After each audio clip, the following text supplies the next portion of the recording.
सजला उत्सव तिरंगाचा आभाळी आज सजला नतमस्तक मी त्या सर्वांची ज्यांनी भारत देश घडविला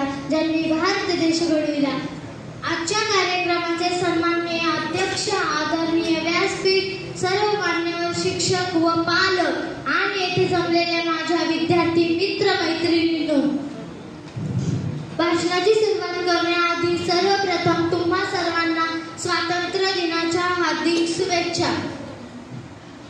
आज आपण 15 ऑगस्ट म्हणजे स्वातंत्र्य दिनानिमित्त येथे सर्वजण एकत्र जमलो आहोत। आपण दरवर्षी 15 ऑगस्टच्या दिवशी स्वातंत्र्य दिन मोठ्या उत्साहात साजरा करतो।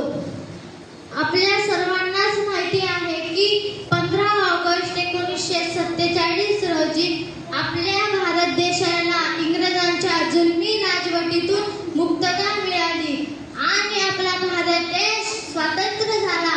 पण भारताला सहजासहजी स्वातंत्र्य मिळाले नाही। त्यासाठी अनेक क्रांतिकारकांनी आपले घरदार सोडून सुखी संसाराचा त्याग करून देशाच्या स्वातंत्र्यासाठी बलिदान दिले।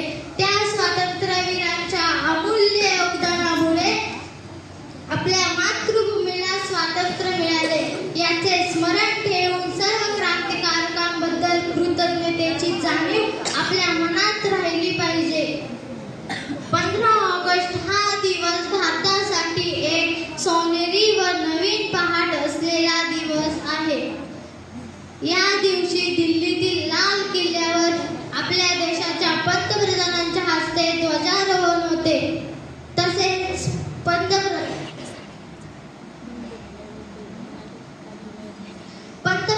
आपल्या भाषणातून भारतीयांना संबोधितात।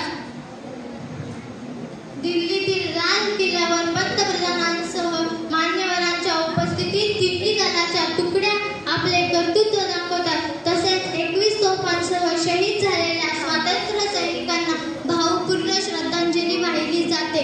तिरंग्यात असतात 3 रंग, आपण सगळे राहू एक संघ, बाहेरच्या देशात होतात रोज जंग, आपला भारत देश मात्र विकासात दंग।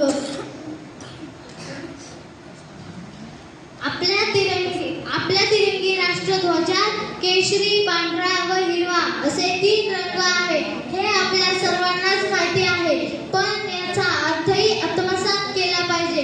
आपला राष्ट्रध्वज आयताकृती असून त्यास 3 आडवे पट्टे आहेत। सर्वात वरच्या पट्ट्यातील केशरी रंग हा त्याग, बलिदान व शौर्याचे प्रतीक आहे। मधल्या पट्ट्यातील पांढरा रंग हा स्वच्छता, शांतता व पवित्रतेचे प्रतीक आहे। सर्वात खालच्या पट्ट्यातील हिरवा रंग हा निष्ठा, सुख, समृद्धी व निसर्गाचे प्रतीक आहे। आपल्या तिरंगी झेंड्याच्या मधोमध 24 आरे असलेले अशोक चक्र आहे। ते अशोक चक्र नेहमी आपल्याला जीवन गतिमान व कार्यरत राहण्याची प्रेरणा देते।